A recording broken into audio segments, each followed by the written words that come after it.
दुआ के आदाब के सिलसिले में बहुत सारे आदाब हैं, उनमें से मैं तकरीबन कुछ आदाब आपके सामने अर्ज़ करता हूँ। पहला अदब ये है कि जब आदमी दुआ करे और दुआ में आदमी बावुज़ू हो और बावुज़ू होकर जो है वो हाथ उठाकर जो है वो क़िबले की तरफ मुड़ के जो है वो दुआ करे और उसमें अल्लाह रब्बुल आलमीन की हम्द व सना करे और उसके बाद जो है वो नबी करीम सल्लल्लाहु अलैहि वसल्लम के ऊपर जो है वो दुरूद शरीफ पढ़े और फिर उसके बाद अपने लिए पहले दुआ करे और फिर दूसरे के लिए दुआ करे। ऐसे ही है कि दुआ जब आदमी करे तो उसमें अपने दिल को हाजिर रख कर, हुजूर क़ल्ब जिसको कहते हैं, उसके साथ आदमी दुआ करे। ऐसा नहीं, अल्लाह के नबी सल्लल्लाहु अलैहि वसल्लम ने फरमाया कि गाफिल दिल की दुआ अल्लाह कबूल नहीं करता है, कि आदमी देख कहीं रहा है और पढ़ कुछ रहा है, ऐसा नहीं, बल्कि पूरे दिल के हुजूर के साथ आदमी दुआ करे। ऐसे ही जो है जब आप दुआ कर रहे हो तो आपको कबूलियत का यकीन होना चाहिए कि इंशाअल्लाह जो दुआ मैं कर रहा हूँ अल्लाह ताला उसको ज़रूर कबूल करेगा।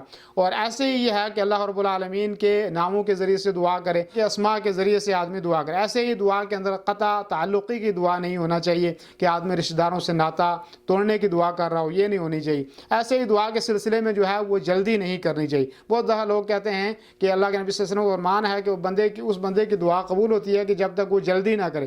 तो ऐसा नहीं कि मैंने दुआ की कबूल नहीं हुई जी, आज दुआ की कबूल नहीं हुई, हमेशा दुआ करता हूँ कबूल नहीं होती। दुआ ज़रूर कबूल होती है, आदमी को उसमें जल्दबाजी से काम नहीं लेना चाहिए। ऐसे ही जब आप दुआ करें तो आप आखिर में दुरूद शरीफ पढ़ें और इसी तरीके से आप जो अपने नेक अमाल जो आप हैं उनके वसीले से भी आप दुआ कर सकते हैं। ये वो असबाब हैं चंद कि जिनके ज़रिए से आदमी दुआ कर सकता है और इंशाअल्लाह दुआ ज़रूर कबूल होगी।